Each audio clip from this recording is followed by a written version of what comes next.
futuro o Brasil vai ter se não nos preocuparmos com uma geração de pessoas que vão desenvolver senso crítico?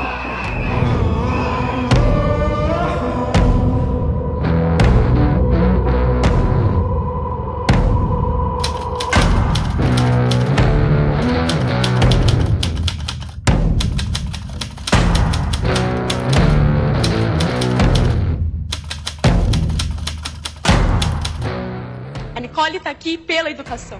O Safel estava ocupando pela educação. Os colégios do Paraná e do Brasil estão pela educação. Nós não estamos lá para fazer baderna, nós não estamos lá de brincadeira. Nós estamos lá por um ideal. Nós estamos lá porque a gente acredita no futuro do nosso país.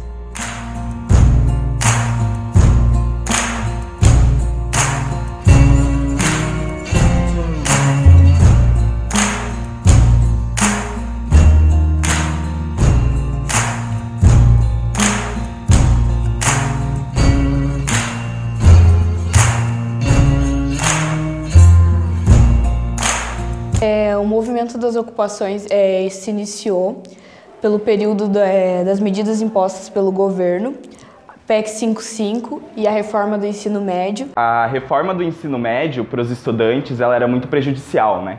Então nós, filhos da classe operária, filhos dos trabalhadores, nos mobilizamos para que o Temer não conseguisse implantar a reforma do ensino médio e a PEC do teto dos gastos. Que foram medidas extremamente impostas sem conversar, sem dialogar com os profissionais da área da educação e com estudantes. Congelaria por 20 anos os investimentos em educação, em saúde.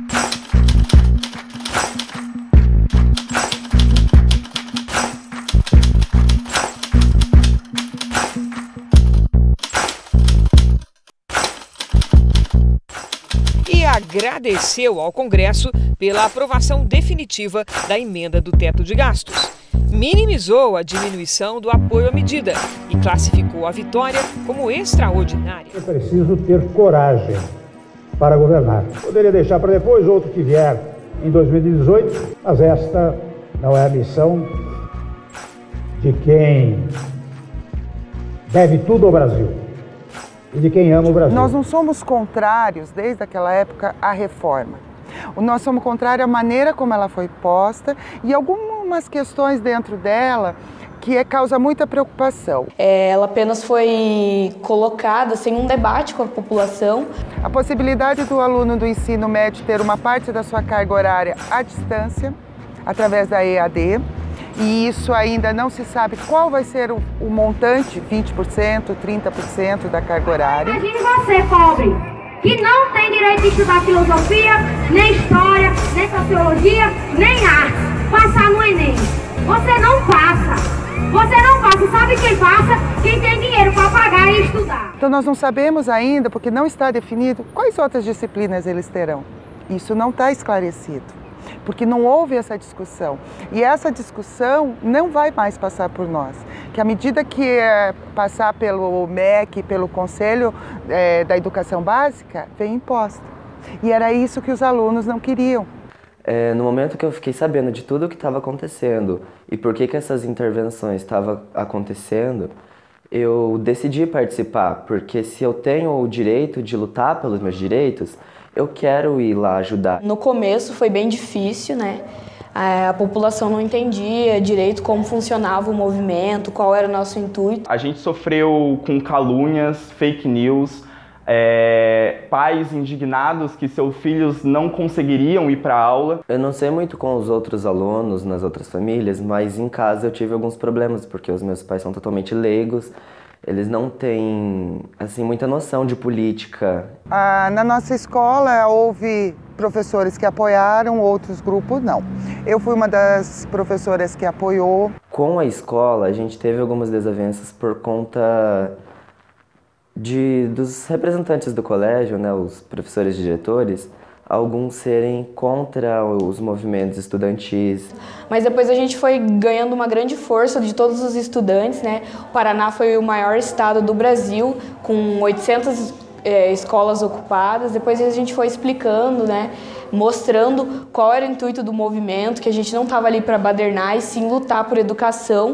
A partir do momento que os pais começaram a ingressar dentro das ocupações e ver a nossa realidade, eles viram que em todos os dias a gente tinha oficinas. A gente foi a última escola a desocupar em Cascavel. Eu fui uma das frentes das ocupações no meu antigo colégio Mário Quintana, na zona oeste de Cascavel. Na primeira semana, antes das ocupações, a gente promoveu uma assembleia com os estudantes, professores e sociedade em geral. E a gente procurou também, bem no início da ocupação, alertar eles os cuidados da ocupação. A gente fez a votação se a gente iria ocupar ou não o nosso espaço, né, o nosso colégio. Da minha parte, eu procurei levar advogado para falar da legalidade da ação deles, consegui levar promotor de justiça que fez palestra. Os alunos estão fazendo benfeitorias como pintura nos muros, revitalização de alguns espaços e até mesmo cuidando da horta da escola. Na parte da noite, os alunos também nos informaram que está acontecendo aulões de química e outras matérias, onde os alunos que não estão tendo aula podem vir. Dada a aprovação da ocupação, a gente começou a fazer oficinas, né? No primeiro sábado a gente teve uma oficina de capoeira no Colégio Mário Quintana, a gente também teve oficinas de grafite. Dentro da organização do nosso colégio, os próprios alunos se organizavam para fazer a limpeza, para fazer a comida. No momento eu coordenava o Grêmio Estudantil aqui dentro do Núcleo de Educação, então nós sempre tivemos um diálogo muito próximo, muito aberto, porque a formação deles é responsabilidade nossa do Núcleo de Educação. Hoje é o Dia Nacional do Estudante. Em todo o país, secundaristas saíram em passeatas e fizeram manifestações. E eles formaram comissões, uma delas de comunicação, para repassar o que acontece aqui na escola para a comunidade. Que poderiam ser usados hoje. Olha, aí eu posso dizer com certeza, os nossos alunos envolvidos, eles tiveram um crescimento enquanto cidadão assim imenso. Porque eles perceberam o quanto eles não têm voz.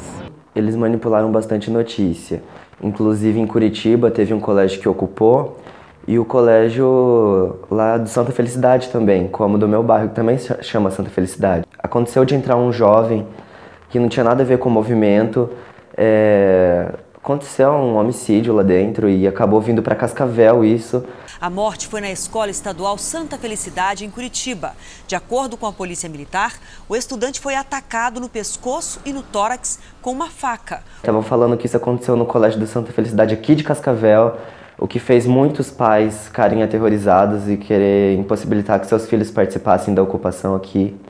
No momento em que eles estão lá lutando por algo, a voz deles mesmo assim não alcança. E aí nós vamos ver na mídia até o uso da palavra, não era ocupação, era invasão.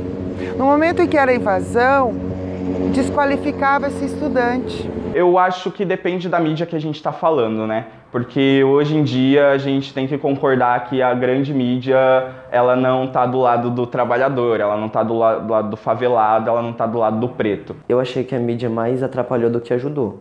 A mídia em Cascavel não discutiu o que era a medida provisória, qual era a sua importância, seus pontos positivos e negativos. Nós tivemos sim um ataque aos alunos e ao seu movimento. Nós devemos sempre pensar que nós vivemos numa democracia e que nada que a gente propor nós teremos unanimidade em 100%. Né? Que nós teremos aqueles que serão favoráveis, os que serão contrários, mas a gente precisa entender e buscar a defesa de que prevaleça sempre a vontade da maioria. Apesar disso, as pequenas mídias, as que, como exemplo do Mídia Livre, trouxeram para a gente uma grande visibilidade do nosso trabalho, da nossa consciência e do que os estudantes estavam realmente querendo fazer nessa mobilização.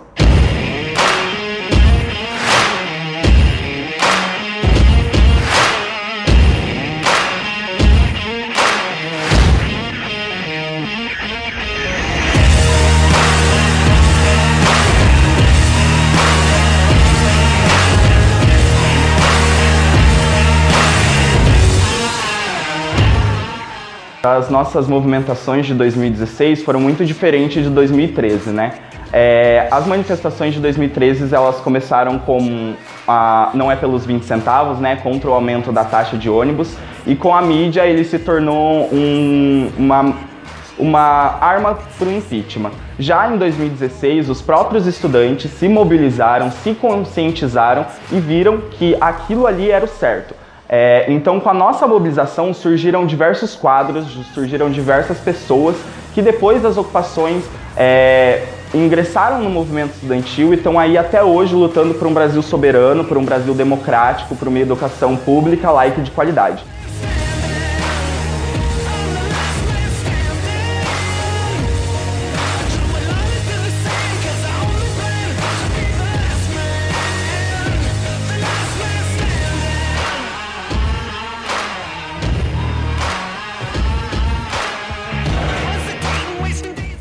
Dizer que o jovem hoje está mais engajado, eu entendo a participação da escola também nisso, devido ao próprio conhecimento científico dos grupos sociais, da mobilização. A gente estava lutando por um futuro melhor. A gente teve um grande enfrentamento e a gente conseguiu mostrar a força do jovem na política, mostrar que jovem sabe fazer política, que jovem sabe lutar por direito, e o movimento foi muito bonito, sim, pela união dos estudantes em prol de um direito, em prol da educação, que é um bem de todos. Um dos resultados foi que a Escola Sem Partido, que era o projeto que eles queriam aprovar, nomeada pela gente como a Lei da Mordaça, não passou aqui no Paraná. Hoje o grande movimento dos jovens que vem lutando pela democracia, contra o fascismo, contra a volta de ditadura militar, são frutos, sim, da ocupação, que foram os estudantes que estavam mais atuantes. Eles cresceram enquanto cidadão, eles perceberam a questão da responsabilidade deles frente às decisões que os nossos representantes tomam e que não dá para nós só de 2 ou 4 anos depositarmos nosso voto e achar que é o suficiente, porque não é. A gente conseguiu derrubar essa PEC que interferia os nossos estudantes, calaria a boca dos nossos professores e não deixaria a nossa escola com um poder democrático que a gente merece. Teve crianças ali antes do 9º ano que viu o nosso movimento, os nossos atos, as falas que a gente fazia no horário de intervalo e que se inspiraram muito com a gente e decidiram também estar acompanhando e, como eu, que antes não tinha conhecimento, acabaram buscando e descobriram o que eles podiam fazer também para ajudar no movimento estudantil. E acabou influenciando muita pessoa assim, a querer descobrir o que estava acontecendo para poder estar atuando junto. Muita gente fala que as ocupações deram voz para os estudantes, mas essa parcela não está totalmente errada. Mas o que acontece é que o jovem ele já tinha voz, a gente só precisava ser escutado. Então, para que o jovem precise ser escutado, a gente precisa ocupar os diversos espaços. Dentro da Câmara dos Vereadores, no Legislativo, no Executivo. Eu acho que a nossa representatividade, ela vem subindo a cada ano, né? A gente costumava não discutir política, dizer que política e religião era coisa que não se discutia, e hoje a gente vê totalmente ao contrário, né? Independente se é nas redes sociais, nas ruas, a gente está mostrando o nosso posicionamento e a gente está sendo ouvido. Então esse é o papel do jovem hoje, ocupar os diversos espaços para que a nossa classe seja devidamente ouvida.